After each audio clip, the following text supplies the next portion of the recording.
Hello, everyone. Tino, can you hear me? Oh,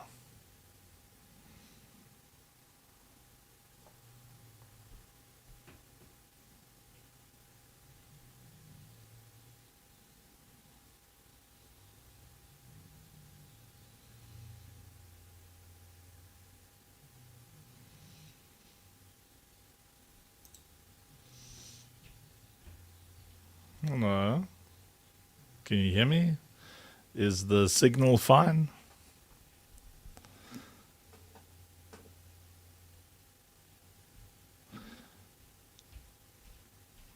I can't hear you at all, Tino. Just wave at me in the hall if you can hear me. Okay, wonderful.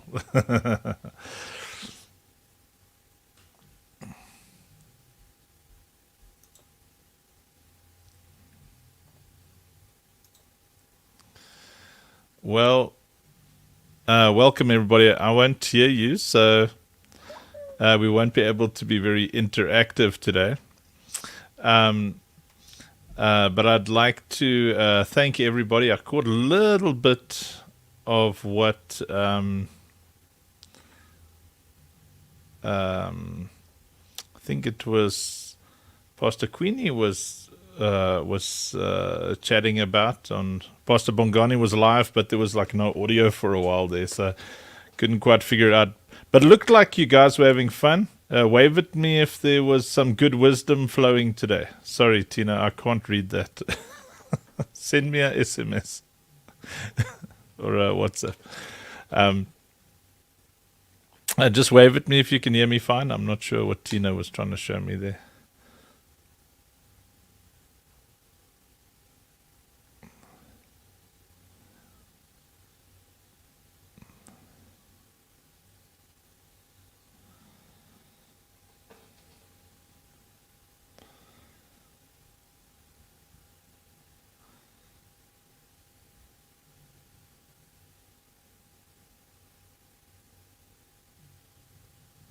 Okay. Okay. Katlejo says you guys can hear me. Okay. So thank you all for coming. It is our vision really to help people work together. That's our our vision in a nutshell. And for the next 15 minutes or so, I'd just like to briefly chat to you about why we do what we do. Because this Movers and Shakers breakfast or lunch is really about if you could just look at the person sitting across the table from you and just say, this is about you talking to me and me talking to you and us talking to them. And then you point to someone else. Yeah, tell us about me talking to you and about us talking to them, about the people around you. It's about working together. Biblically, it says one puts 1,000 to flight, two put 10,000 to flight. So one of the challenges that we have as organizations and churches is that we're not very good at communicating with each other about what we're doing. We're not very good at helping each other strategically. There's something called the economy of scale. So everybody say economy of scale. And let me see you go like that with your hands. Economy of scale. And the economy of scale is where, hello, my lovey. I'm talking to everybody over there. Do you want to say hi to everybody quickly? Hi. Let me quickly introduce you to my daughter. This is Ahava. Say hi, everybody. Hi, everybody. Obviously, now suddenly it's bring your daughter Please to ride work day. bicycle, Dada. You want to ride bicycle? Okay, I'm going to be finished now, and then I can ride bicycle with you. Okay. Okay. I love you. Love you. Sorry. Okay, so let's do it again. Let's say economy of scale. And you do this with your hand. Now, economy of scale means that the more you scale up the amount of people working on one project, on one vision, the cheaper things become. and the easier things become because of the scale of the amount of people focused on one problem. Whereas if you work alone, you do a lot of heavy carrying. There's a lot of you having to do a lot of things. You've got to do some of you have got small organizations and big hearts. If that's you, just wave your hand at me. So, like you've got a small organization, but you've got a big vision. You've got a big heart. And that means that you don't often have the resources that you need to get the things done that are in your heart. And when you're alone, when you're working as one organization, you're limited to your talents, your abilities, which means that you're stopped and blocked and delayed by your frustrations and you being tired and you being discouraged. And this nation, believe it or not, has got more than enough money to take care of everybody. There's more than enough manpower. We've got incredibly high IQs in South Africa. We've got excellent education. The newspapers are very good at telling us what's wrong with the nation, and it's not that they're wrong about what's wrong with the nation, but there's a lot right with the nation as well, and everything right with our nation is sitting next to you right now. Sitting across the table from you right now and sitting in your seat right now. You don't take a nation and say, well, that nation is evil. That means that you're forgetting that a nation is made out of individuals. And there's good individuals and there's bad individuals. There's excellent, exciting people and there's lazy people. And our goal is to find all the excellent, exciting, driven, wonderful people, as many as we can in every single region, and figure out with them how we can work together. And that starts out with just eating together, doing events like this together, making friends, having conversations. We always joke around here. We say God always says yes when he answers your prayer. He just says it very slowly. He says, years. Look at someone across the table from you and say, years. That's so when God says yes, it's the same as when we're saying yes to each other. We're saying, I'd like to work with you. I'd like to figure out how we can do things. I'd like to really leverage the economy of scale. I don't know how yet, but if we're friends for long enough, we'll figure this out. If we come together at least once or twice a month and just be in each other's presence, be in each other's orbit, we'll figure this out. I'm saying yes, but sometimes I'm saying years. I've been friends with some folks for a long time. Like you've met Pastor Bongani in Sendwane. Just wave at everybody, Pastor Bongani. That's him over there. Him and I have been friends for about 10 years. And we've both had an incredible desire to see unity, not just in townships, but in townships and towns. We fantasize in our minds about black churches going into white squatter camps and feeding white people. Like we fantasize in our minds about what crazy, uncommon unity looks like. Like I sit and I fantasize about a world where black folks are adopting white kids and white folks are adopting black kids, and like that there's this proactive reach in South Africa for that to happen. And Pastor Bongani is the same. He just wants to do awesome events to get everybody together. And we started dreaming about this like 10 years ago, and it's taken years. So look at somebody next to you and say, years. And that is the key. That's the exciting thing is very few things are going to change right now in this moment. Very few things are going to just miraculously today just changed because we sat down at a table and we had a drink of water, and I jumped on the screen and said hello from Paris, and now we think, well, nothing came of it. The thing that needs to come of it is to stimulate the relationships that end up leveraging economy of scale. Now, what economy of scale does is because everything is expensive. Everything. Feeding people is expensive. Big change cannot be done with small change. You know, when I say small change, I mean money. You can't effect big change with small change. You need real money. You need a lot of skills. You need vision. You need lots of individual little visions in communities and suburbs and homes and schools. And then you need one major vision that pulls everything together.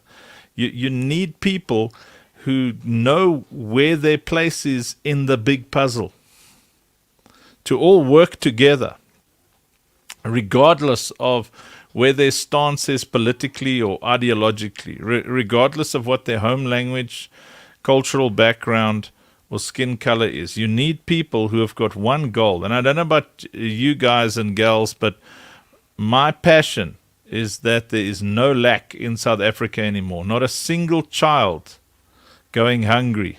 No more rape and sexual abuse. Do you know that South Africa is number one on the planet, unsafest place to be a young girl? Number one. It is safer right now to be a young lady in Ukraine when the Russians are invading than it is to be a young lady in South Africa. Think about that for a second. Why? It's because we don't know how to work together. We don't know how to talk to each other. One of South Africa's biggest issues is arrogance. That's why we've got so much corruption. The arrogance is that the moment somebody takes power, on average, moment they become a ward councillor, moment they are voted into a position of power, more than 70%, they get that 25,000 Rand a month, and they completely forget about the people that they promised to serve. And they start to hang out with the other people who are now earning 25,000 Rand a month and try and figure out how to get more money. Because the culture becomes, well, you know, it's my time now. And that is a place of arrogance. Many churches don't want to talk to another church because they're scared of the financial loss. This is my church, my sheep, my territory. And to get people to talk is very, very difficult. And how we do it is we start to create an understanding amongst each other that no matter how successful you think you are, no matter how blessed you think you are, and I want you to say this with me, I am not here for me. Let's say it out loud together. I am not here for me. So as pastors, as NGO leaders, as political leaders, as business folk, our job is to serve our community and to serve our nation together. And the more together we are, the more we get to leverage something called the economy of scale. And that's something I encourage you to go and Google, to go and look on YouTube, the economy of scale. What is an economy of scale? How does it work? And I'll just give a brief example. Imagine this. You pay 1,000 Rand a month for internet, just for yourself. Okay? And you're getting 40 megs. Now, let's say everybody in this room says, let's combine our money and rather buy a faster line. So I don't know how many people in the room. It looks like 20 or 30. So let's say 20 minimum. Instead of paying 1,000 Rand by yourself, each person here gives 500 Rand. So that gives us, so 20 people each giving 500 Rand, I think is 10,000 Rand. So 10,000 Rand will get you a very, very fast fiber line. Very, very fast. Now, instead of getting 40 megs a month for 1,000 Rand a month, if everybody puts their money together and gets one very fast line, everybody here, for half the price, will probably get 500 megs uncapped. Now, I'm not trying to sell internet. I'm just using it as an example. If you go to the shop and buy bread, you've got no negotiating power. You'll pay whatever bread costs, 20 or 30 rand or whatever, and you'll pay for that loaf of bread. But if you go there as 20 people buying 2 loaves of bread each, you're going to pay almost 25% less because you've got buying power. You've got the power of influence. You've got the power of finance. The economy of scale is the more people work together, the cheaper things become. The easier it is to do. There might be people in this hall right now who are good at marketing but terrible at business, and there might be some people in the hall who are excellent at business but terrible at marketing. Let's see, is there anybody there who's good at business but terrible at marketing? Is there anybody there who's good at marketing but terrible at business? There's some people good at preaching, but you're not very good at raising money. There's some of you who are good at raising money, but you're not very good at preaching. There's some of you who are good at helping people, but you're terrible at raising money. And some of you are terrible at helping people, but you're good at raising money. When you start to work together, you have something called synergy, and you get more done. That is why we need friends. Jan Parijs, we're starting to see an incredible shift. In the last financial year, just our small little organization fed more than 150,000 people. And that is because we work together. We work with anybody who's feeding anybody. We say, come, let's talk. How are we going to do this together? What are you guys doing? We're doing soup. Okay, well, we've got lots of grains. Well, what are you guys doing? We got this. We got that. Okay, so how about we do this together? The more you do together, the cheaper things become, the easier they become, and the more attractive you are to the community. Because if the community sees that you're working together, they want in. If they see it's well organized, they'll help you. They'll jump in and help you. But when you're by yourself, it is so frustrating. Everything is more expensive. You get tired quicker. You get frustrated. And the key in South Africa is to say, listen, I'm in a nation where I'm raised to be proud. And pride is bad. There's nothing good about pride. You know, whether it's white pride, African pride, church pride, Christian pride, Muslim pride, gay pride, dog pride, horse pride, whatever the pride is, it's bad. Look at the person next to you and say, pride comes before the fall. Pride is when you don't want to work with anybody who doesn't agree with you. That's what pride is. Pride is when you don't want to learn from other people because you want to be right all the time. That's how fools operate. South Africa is one of the worst countries in the world for that. Really bad. I spent some time in the States and I realized the reason those people do so well, the reason there's so much financial power, you know, people are like, America this, America that. America gives more to the poor on the planet than the rest of the world combined. Think about that for a second. Before we criticize others. In South Africa, we do almost nothing for ourselves. We hardly help anybody else. And then we want to criticize other nations that are making a big difference because we're proud. Pride is the fruit on the tree of the fool. The fool thinks he's wise when he's a moron, when he's an idiot. And that is one of the major issues in our country. The reason we don't want to work together. The reason you can't get 2 or 3 churches often. I mean, some regions we try and do stuff. You can't even get 3 churches to work together. There's a story of Sodom and Gomorrah in the Bible. And God says, listen, I'm tired of those people. They ignore the poor. If you look in Isaiah, the reason Sodom and Gomorrah was destroyed was not because of the sexual immorality. It was because they turned their back on the poor. That's why God was angry at them. And God says to Abraham, listen, I'm going to wipe out Sodom and Gomorrah. Get your brother Lot out of there. And Abraham says, phew, God, aren't you being a bit harsh? Let me just go and find 50 righteous people. Righteous is the word tzedakah. It means selfless generosity. It means people who care about the poor. So Abraham says, let me go and find 50 righteous people. And if I can find 50, will you save Sodom and Gomorrah?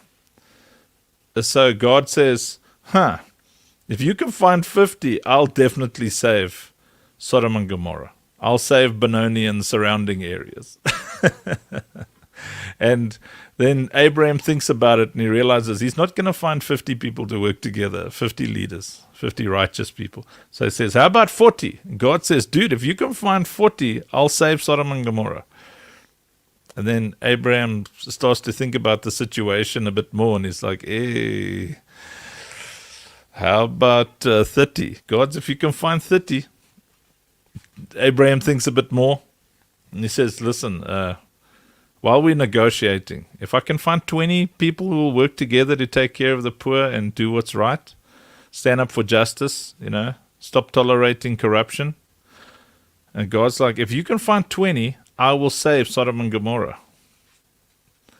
And then finally Abraham says, okay, 10. I'm sure I can find 10. And God says, if you can find 10, I will save Sodom and Gomorrah. So off goes Abraham.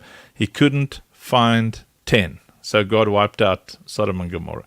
And the moral of the story is that if we can't get people to work together, if we can't get churches, NGOs, if we can't get a strong community team who believes and proactively reaches out and says, how can I help you? How can we help each other? What can we do together? If we can't do it, we cannot save our communities. There's nothing we can do because we're defenseless against the arrogance, the pride, the lack of a desire to serve the community. We have to throw out any culture that says me first. We have to reject it. When people say, well, it's my time now, they should be taken out of power immediately. If you see a counselor who's got a my time now attitude, they should be taken out of power immediately. And if I had my way, they'd be thrown in jail for 30 days as well. Because it's a fraudulent campaign that they ran. They lied to the people. Ministers who say my time now, and then they steal money from the poor, drive beautiful cars and beautiful houses while people around them starve. They should lose that position of authority. Their elders should remove them from authority in those churches because the community must come first. The people must come first. We have to serve our people. We have to love our people. We're called to make a difference, every single one of us. If we want to make South Africa the most excellent and wonderful place that it can be, I really believe that South Africa can be the number one country in the world. We've got the resources, we've got the people, there's no lack of money in our nation. There was, we know there's plenty of corruption, but to give you an idea of how awesome we are as a nation,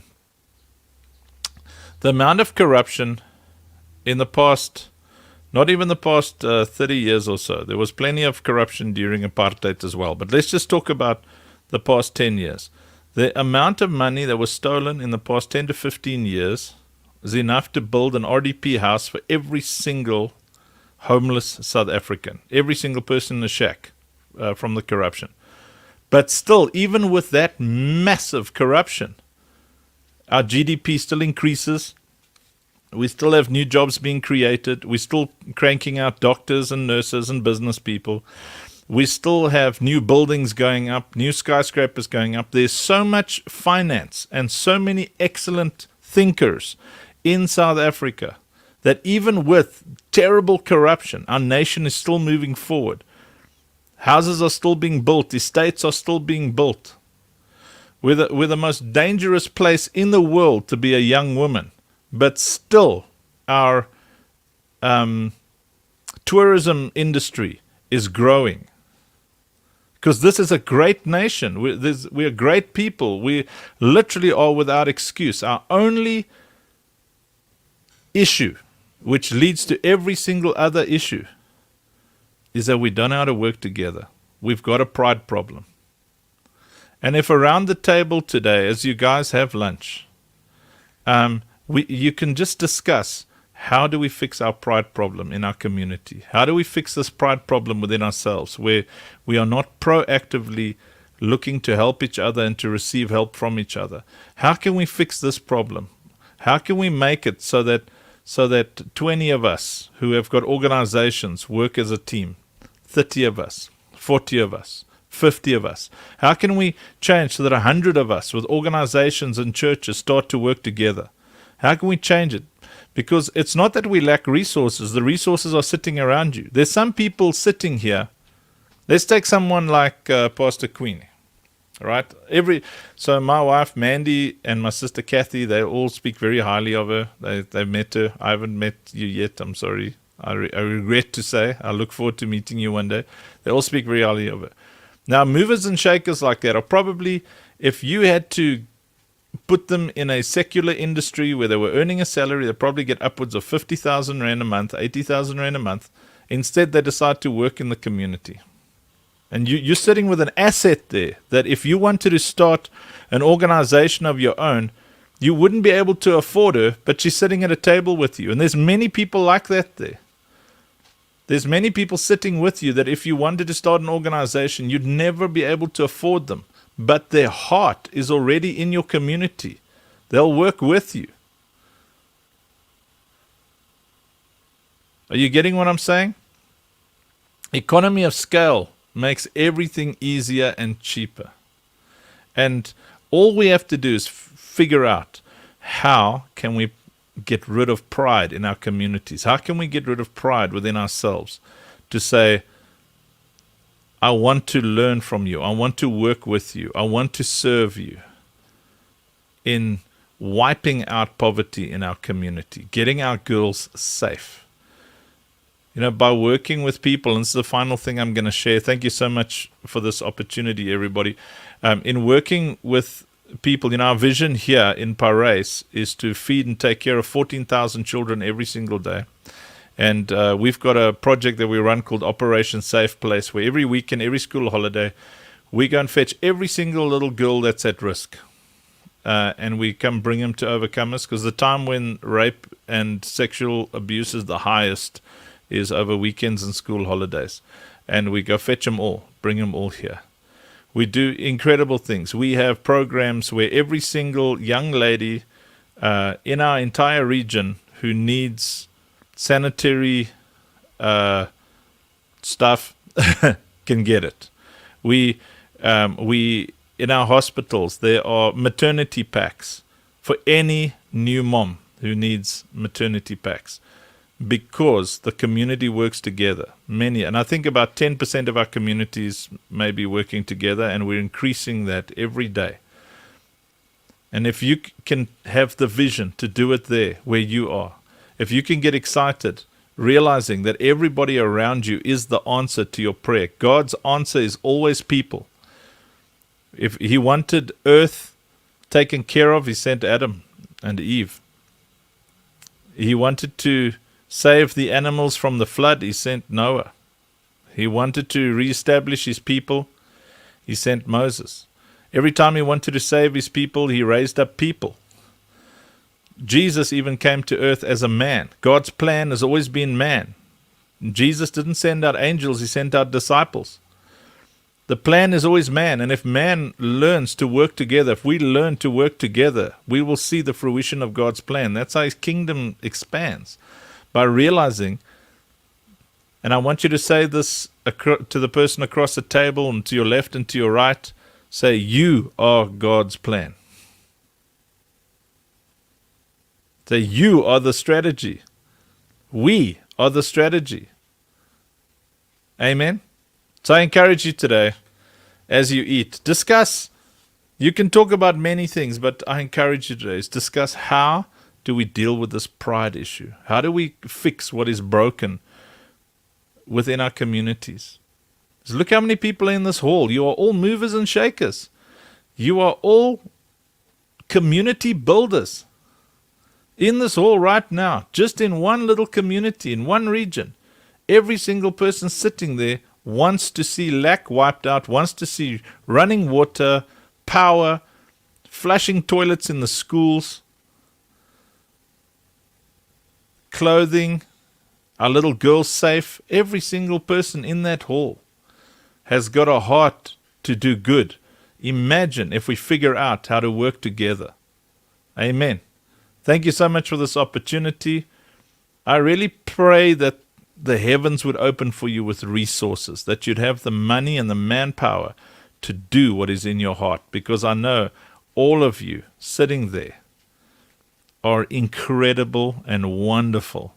And I can't wait to hear amazing testimonies about what God's going to do in that region and how we're all going to work together and do things in each other's regions. Amen. Wave at me if you agree. Yeah, you must all come to Paris and then we do something cool here. Anyway, God bless you. Thank you so much, everybody. Hallelujah.